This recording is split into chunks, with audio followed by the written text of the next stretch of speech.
Les fleurs magiques, les contes de Maman Nsemba. Célestin Mansevani, vous venez de faire paraître Les fleurs magiques, les contes de Maman Nsemba. Maman Nsemba, c'est votre maman? C'est ma mère, oui.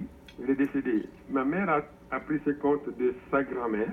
Ma mère, elle faisait des beignes dans la ville où nous habitions, en République démocratique du Congo, une ville qui s'appelle Thésville, et maintenant c'est changé en Banzangongo. Et alors, comme à l'époque coloniale, les salaires n'étaient pas vraiment commodes, et devaient faire des suppléments. Donc, elle faisait des beignets. Des beignets. Alors, le matin, à 5 heures du matin, elle me réveillait pour lui tenir compagnie, pendant qu'elle faisait les beignets. Et elle le faisait dehors, parce que c'était des petites maisons coloniales. Elle avait peur des hiboux, une peur bleue des hiboux. Et comme il y avait à côté des arbres, des eucalyptus, où les hiboux venaient la nuit, elle avait peur. Alors, elle me sortait du lit pour que je lui tienne compagnie. Et pour que je ne m'endorme pas, elle commençait à me raconter des contes, des histoires et tout ça, pendant qu'elle faisait ses beignets. Alors, vers 8 heures, on finissait. Elle s'en allait au marché pour vendre ses beignets. Et moi, je m'en allais à l'école primaire. Et c'est comme ça que, bon, j'ai gardé ces contes comme ça dans ma mémoire. C'est ainsi que j'ai écrit une douzaine de contes, parmi lesquels il y a 2 ou 3 contes que moi-même j'ai écrits là, qui sont de ma propre invention. Les fleurs magiques, définitivement, c'est un conte que ma mère m'a raconté. C'est la vie en Afrique, c'est la vie que nous avons appris de nos ancêtres, quoi. Alors, les fleurs magiques, en fait, ça raconte l'histoire d'un petit garçon qui perd sa mère, dont le père se remarie, donc il a maintenant une belle-mère qui le maltraite drôlement. Ces contes lui avaient été racontés par ses propres ancêtres? Par sa grand-mère, je dirais de la famille, parce que je les ai jamais entendus ailleurs. Hein. C'est juste ma mère qui les a racontés, puis elle m'a dit que c'est sa grand-maman qui les avait racontés. Mais ce sont des contes oraux, alors est-ce qu'elle-même en a ajouté dans le conte? Est-ce que vous-même, vous en avez ajouté à ce qu'elle vous a raconté? Ma mère, là, de mémoire d'Africain, c'est la meilleure comédienne que j'ai connue. Pendant qu'elle faisait le beigne, là, elle abandonnait son travail, elle se dandinait, elle bougeait, elle faisait des chutes, et ainsi de suite, pour imiter même les animaux. Ma mère elle racontait des contes qui pouvaient se tenir sur 2 ou 3 pages, quoi. Moi, je les ai développés, je les ai dramatisés, j'ai ajouté des choses en moi, tout ça, j'ai ajouté des vers, des choses comme ça, Oui. pour le rendre plus moderne.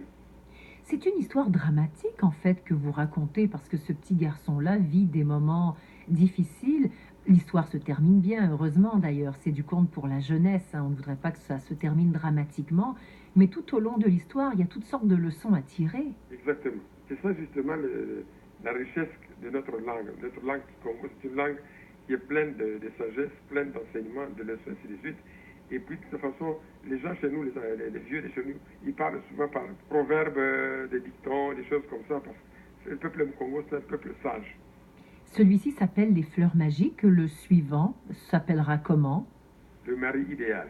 C'est une femme, une jeune fille, qui est au village, elle est fille d'une chef de village. Elle veut trouver le mari idéal. Alors, il y a beaucoup de prétendants qui se présentent, mais elle les renvoie tous. Alors, finalement, elle épouse un monsieur qui arrive là-bas, qui est très beau, bien élégant, ainsi de suite. Il vient de loin, et puis bon, son père lui demande de faire gaffe. Il a même un petit frère qui est infirme là, et qui a fait un petit peu de la magie. Oui. On la met en garde, mais elle refuse. C'est nous, à l'époque, là, on ne mariait jamais sa fille à quelqu'un qui vient de loin, un inconnu. Elle est partie avec le monsieur. Chemin faisant, il s'est rendu compte que le monsieur commençait à perdre tous ses vêtements, tous ses bijoux, tout ce qu'il avait sur lui, parce que ce sont des choses qu'il avait empruntées. À la fin, il a tout perdu, il s'est retrouvé avec en guenilles, là. Et puis, vraiment, à la toute fin, là, il est devenu un squelette. Il a commencé à la brutaliser, à la traîner dans la boue, dans les déserts, des choses comme ça. Et puis, à la fin, ils se sont retrouvés au royaume des démons, où il y avait plein de squelettes. Ils l'ont attaché à un arbre. On s'apprêtait à la manger. Et son petit frère, qui était resté loin dans leur village, il a vu dans un miroir magique que sa sœur était mal en point. Et il s'est envolé avec un oiseau. Cet oiseau s'est changé en aigle. Ils ont retrouvé la fille au moment où les démons s'apprêtaient à la manger. Beaucoup de magie dans vos livres. La magie est très très présente dans les contes africains. Oui, chez nous là, les gens sont très superstitieux. Superstitieux, c'est ça.